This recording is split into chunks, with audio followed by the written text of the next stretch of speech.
There is a ledger in a county records office in the American Midwest, dated 1874, and it lists a single bell.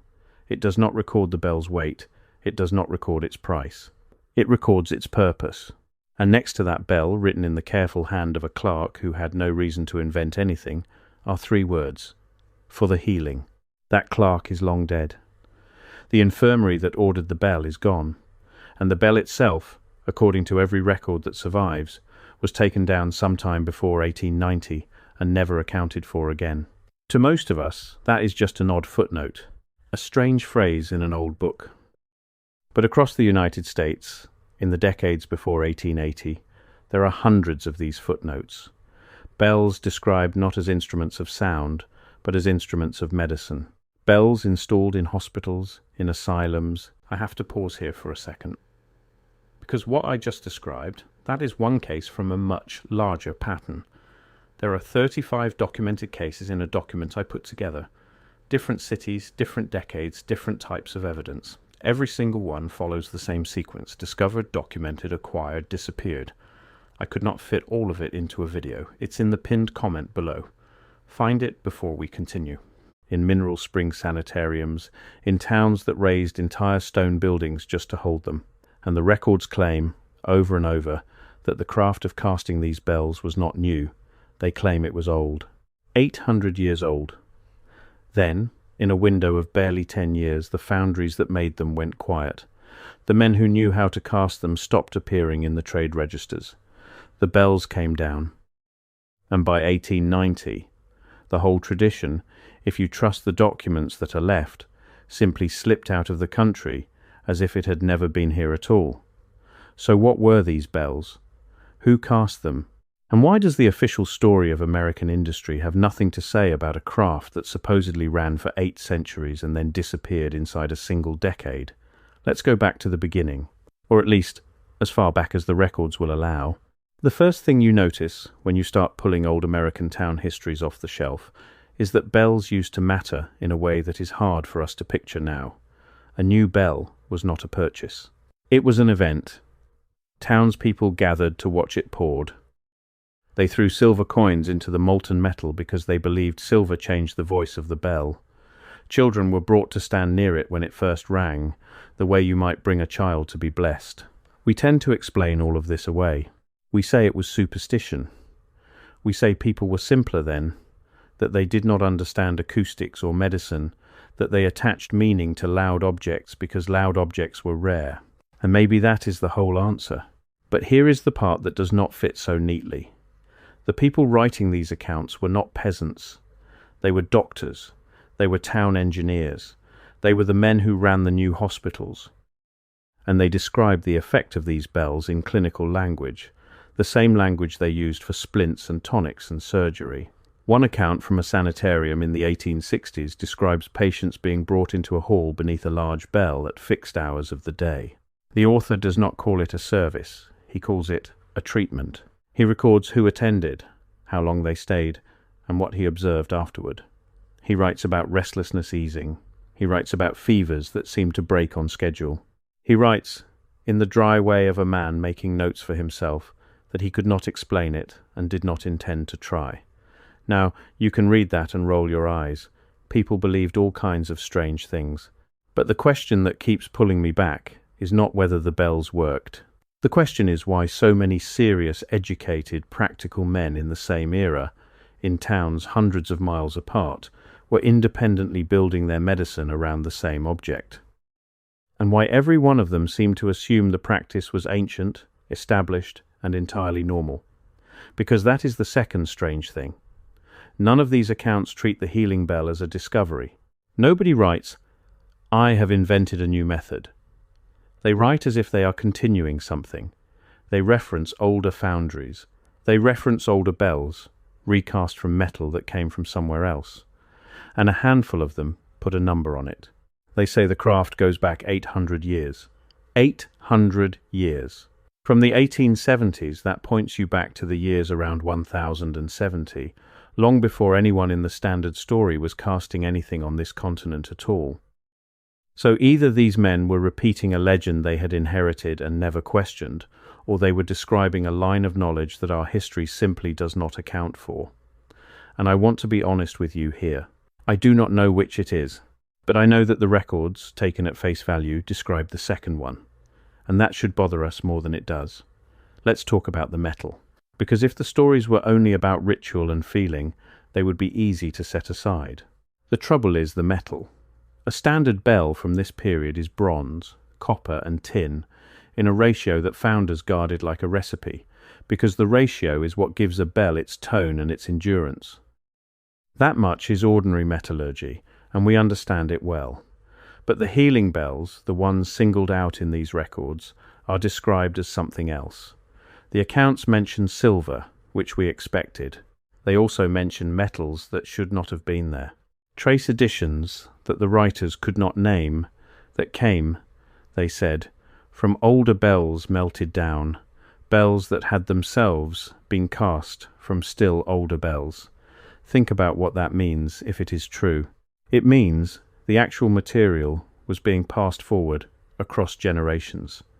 Not the design, not the technique, the substance itself. Each new bell carried a fraction of every bell that came before it, all the way back to an origin nobody could point to. The founders were not just making bells, they were conserving something, and they treated the metal as if losing it would mean losing the effect. There is a word that comes up in a few of these documents, and it is the word the whole mystery turns on. Resonance. The writers were convinced that the healing did not come from the bell as an object.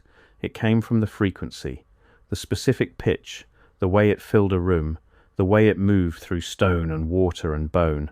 They believed, and they wrote it plainly, that a body could be tuned the way a string can be tuned. That illness was a kind of disorder, and the right sustained tone could bring the body back into order. Now I can already hear the pushback, and it is fair. This sounds exactly like the kind of thing people invent when they do not have antibiotics. When you cannot cure a disease, you reach for ritual, and you dress the ritual up in whatever language sounds authoritative. In the 1870s, the authoritative language was the language of physics, so of course they talked about frequency and resonance. That does not make it real. And yet, we are the generation that put sound through a body to break a kidney stone without a single incision. We are the generation that uses focused frequency to map the inside of a pregnant woman and to shatter tumors. We did not invent the idea that sound moves through tissue and does work. We rediscovered it, gave it new machines, and acted as though no one had ever thought of it before. So when a doctor in 1865 writes that he is using a tone to treat a body, I no longer find it as easy to laugh as I used to.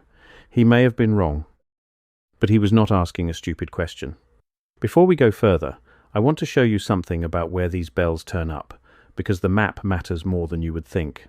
When you plot the towns, you do not get a random scatter, you get a belt. The accounts cluster along rivers, along old trade roads, and above all around mineral springs, the places where the earth pushes warm, strange-tasting water up to the surface. The places people had already travelled to for their health, long before anyone built a hospital there.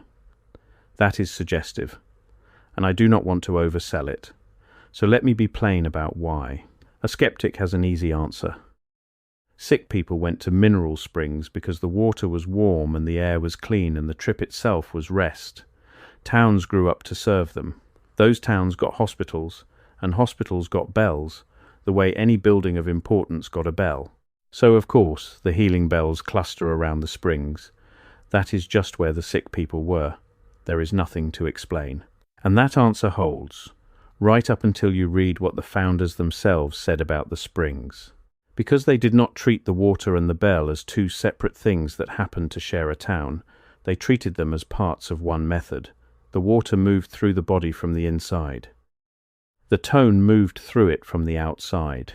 A few of these writers describe patients being placed in the spring water while the bell rang above them, and they describe it not as two treatments, but as one, the way you might describe a key turning in a lock.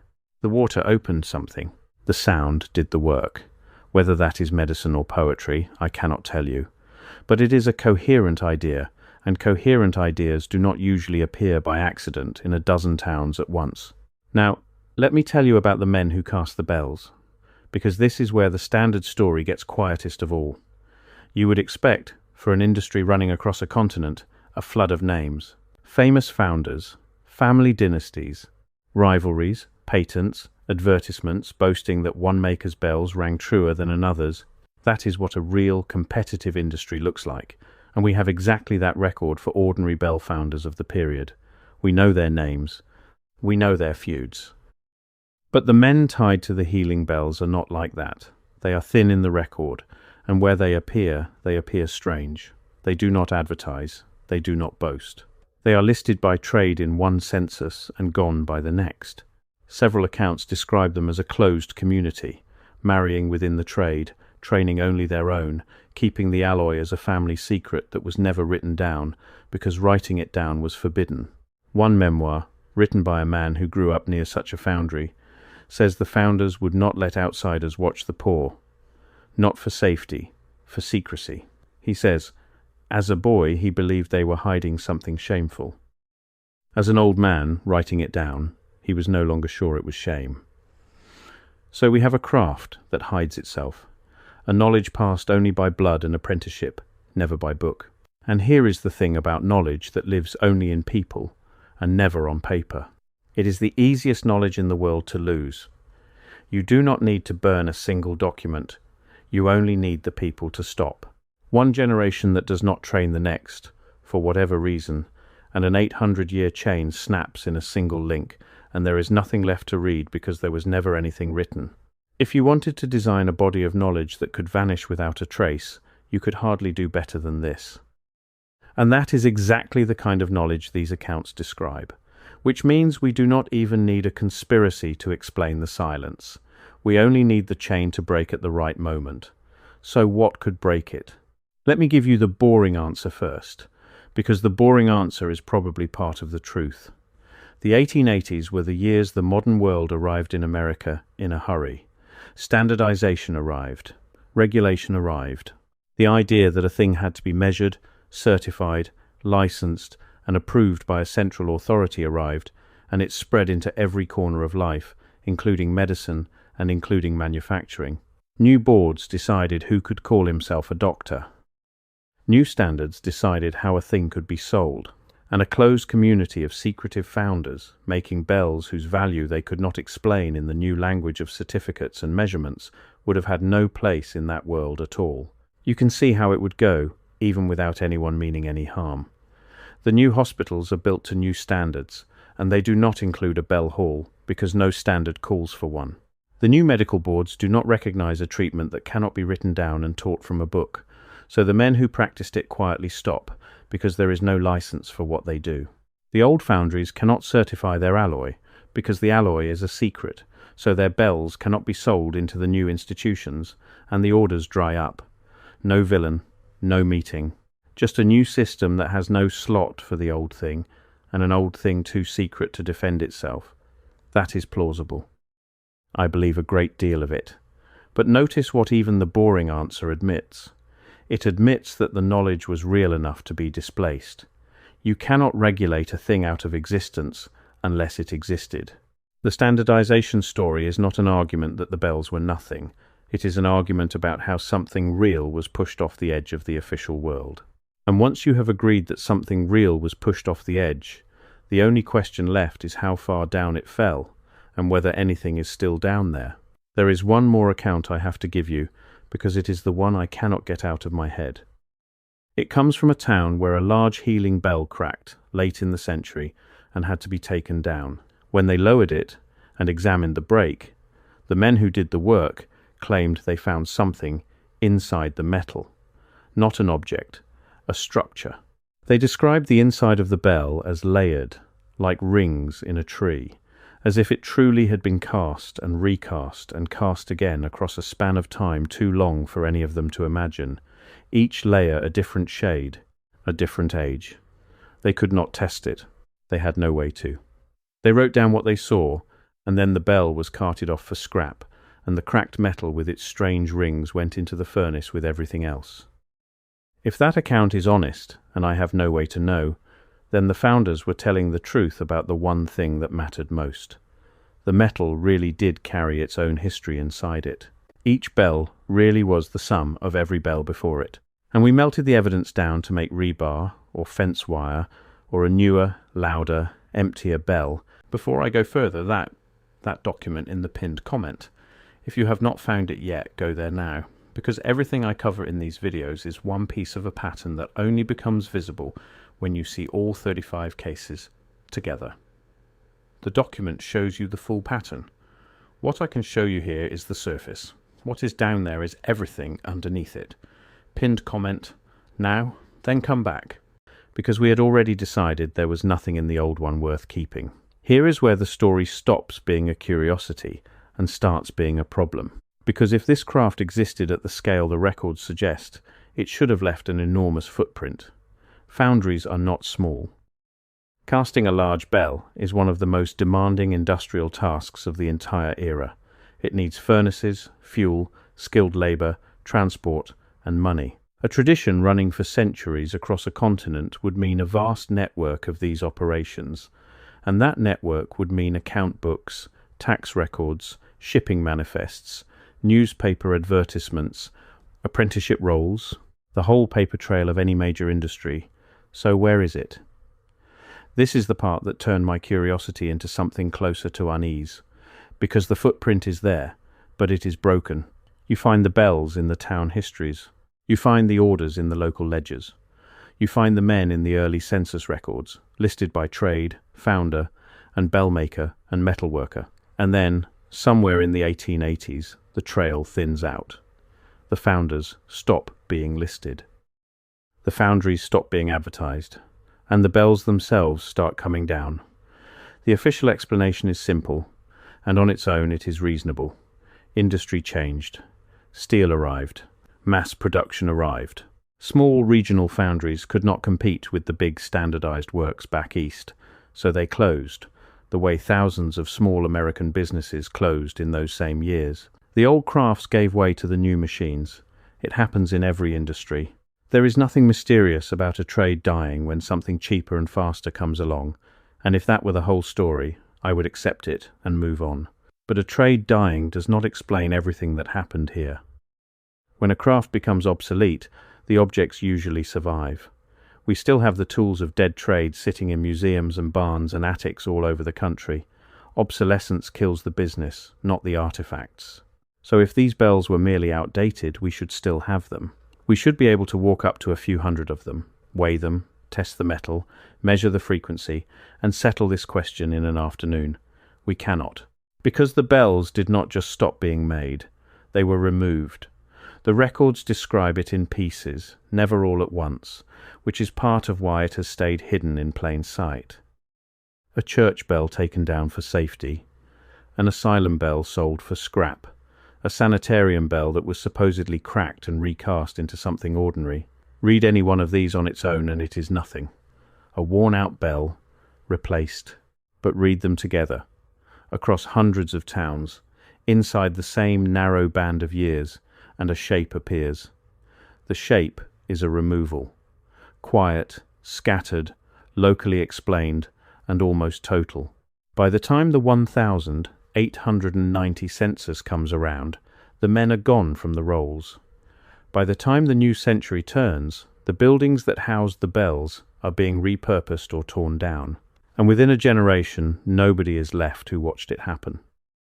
The children who once stood under those bells grew up, grew old, and died, and the thing they had simply taken for granted as part of ordinary life left no successor to remember it. It did not get argued away. It got outlived. So let me lay the uncomfortable question on the table directly. Did this knowledge die, or was it ended? There is a version of history, and it has a name now, that says what we are looking at is not an accident at all. The people who tell this version point to the same window of years, the 1870s through the 1890s, and they notice how much of the old world seems to close out right there. Old buildings demolished as if on a schedule, old industries replaced with startling speed, records that grow thin exactly when they should grow thick. They call it a reset, a point where one story of the world was quietly retired and a new one was written over the top of it, and the people living through it were handed the new story and told it had always been so. I am not going to stand here and tell you that is proven, because it is not. It is a frame, not a fact. But I will tell you why the frame refuses to go away. It refuses to go away because the alternative requires a string of coincidences that, stacked together, start to strain. An 800-year-old craft that left almost no paper trail. A continent's worth of bells removed inside a decade. A body of medical practice abandoned without a single formal debate. No journal arguing it down, no committee declaring it false, no famous experiment disproving it.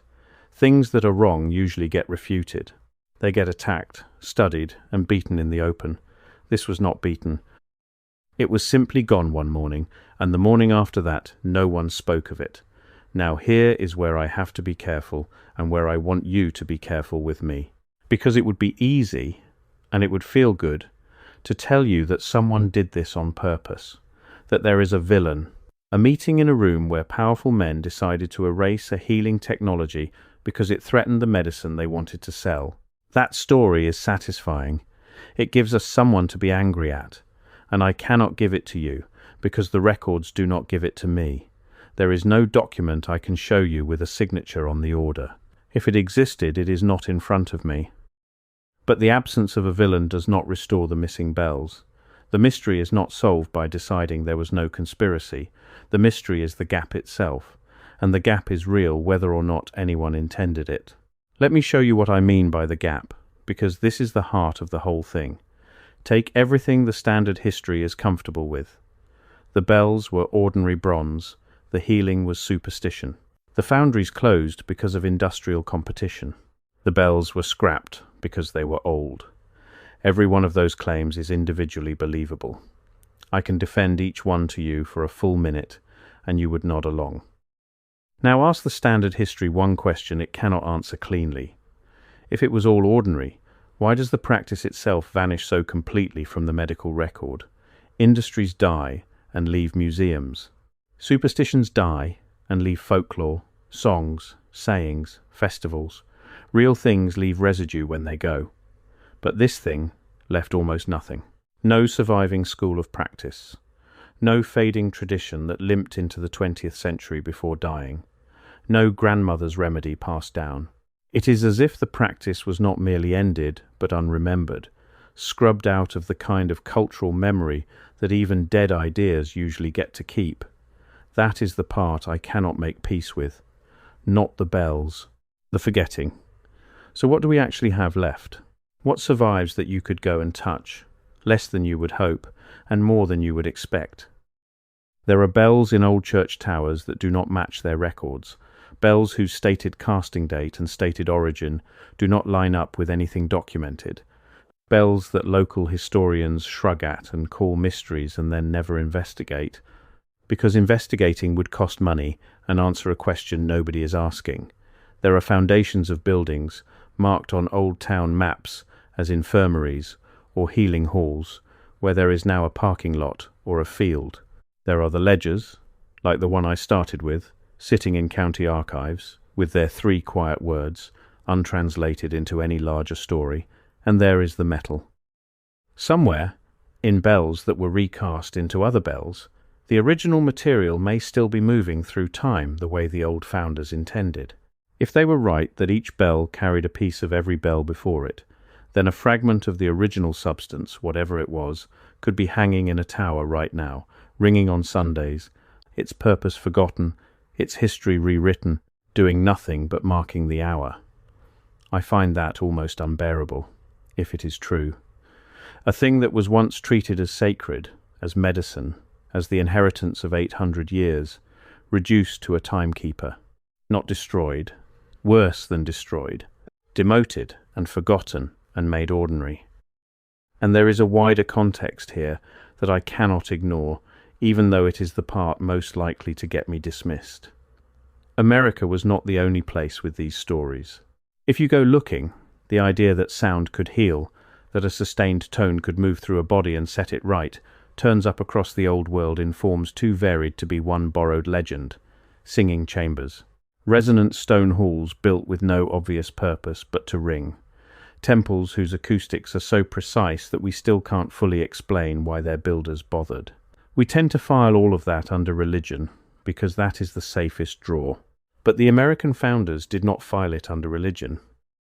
They filed it under medicine, and they spoke as if they were the latest link in a chain that stretched back through all of it, the inheritors of something the rest of the world had also once known, and also somehow let slip away. That is the claim that earns this whole subject its bad reputation, and I understand why. It sounds like the beginning of a story where every ancient mystery gets stitched into one grand secret history, and someone ends up selling you a book about a lost golden age. I have read those books. Most of them are wishful thinking dressed as evidence, so let me hold the line where the records hold it. I am not telling you there was one lost civilization with one lost technology that the modern world destroyed on purpose. I am telling you something smaller, and to me, far harder to dismiss. I am telling you that intelligent people, in many places and many centuries, kept arriving at the same strange conviction about sound and the body, and that in one country, in one decade, the last working version of that conviction was quietly dismantled and forgotten, while almost no one wrote down why. You do not need a golden age for that to matter. You only need to admit that knowledge can die, that a thing can be true, or at least useful, or at least worth studying, and still be lost, not because it was disproven, but because the people who carried it stopped, and the world that replaced them had no room for it, and no curiosity about it. That happens. It has always happened. We just prefer to believe it happens to other civilizations, in other centuries, and never to us, here, this recently, in a country that keeps such careful records of everything except the things it has decided not to see. Let me come back to where we started, because I think the small thing tells the story better than the big theory ever could. That clerk in 1874, writing in his ledger, did not think he was recording anything strange. To him, a bell for the healing was as normal as a bed for the sick or a stove for the cold. He did not explain it. You do not explain the obvious. He assumed that anyone who read his ledger would understand exactly what he meant, because in his world, everyone did. He was wrong. We read his 3 words, and we do not understand them at all. Something stood between him and us, somewhere in the years after he set down his pen, and on the other side of it the obvious became the unthinkable. That is what a real break in history looks like. Not fire, and not war. Just a moment after which the ordinary words of ordinary people stopped making sense to their own descendants. I do not know what those bells were. I do not know if they healed anyone, or if a town full of hopeful sick people simply felt better standing together in a ringing hall, which is its own kind of medicine and nothing to sneer at. I do not know whether the craft was 800 years old or 80, whether the men who claimed the lineage believed it or repeated it. I cannot prove the reset, and I will not pretend to. But I know the bells were here. I know they were described, again and again, by people with no reason to lie, as something more than sound. I know they were taken down across a single decade and scattered into scrap and silence. And I know that the country that built its medicine around them, for however long, looked up one day and could no longer remember why the bells had ever mattered. Maybe that is the real subject of all of this. Not a lost technology, a lost certainty. The way an entire civilization can hold something to be self-evidently true, can build it into its hospitals and its ledgers and its rituals, and then lose it so completely that 2 lifetimes later its own children cannot read its handwriting. And maybe that is the lesson worth carrying out of all this. A civilization does not lose its memory in a single dramatic stroke. It loses it the way this country lost the bells. One quiet removal at a time, each one locally explained, each one reasonable on its own, until the sum of all those small reasonable losses is a hole in the past so large that we walk around it without ever noticing the edge. The bells are out there. Most of them are gone, but not all of them. Some are still hanging, recast and renamed, ringing for reasons we no longer remember. And the records are still in the archives, waiting in the careful hands of dead clerks, 3 words at a time. The only question left is whether we are willing to go and read them honestly, to weigh the metal, measure the tone, and ask the question those men asked, instead of laughing at it from a distance and calling the laughter knowledge. Because somewhere between 1880 and 1890, this country forgot something. And the strangest part is not that it was forgotten. The strangest part is how quietly we have agreed never to ask what it was.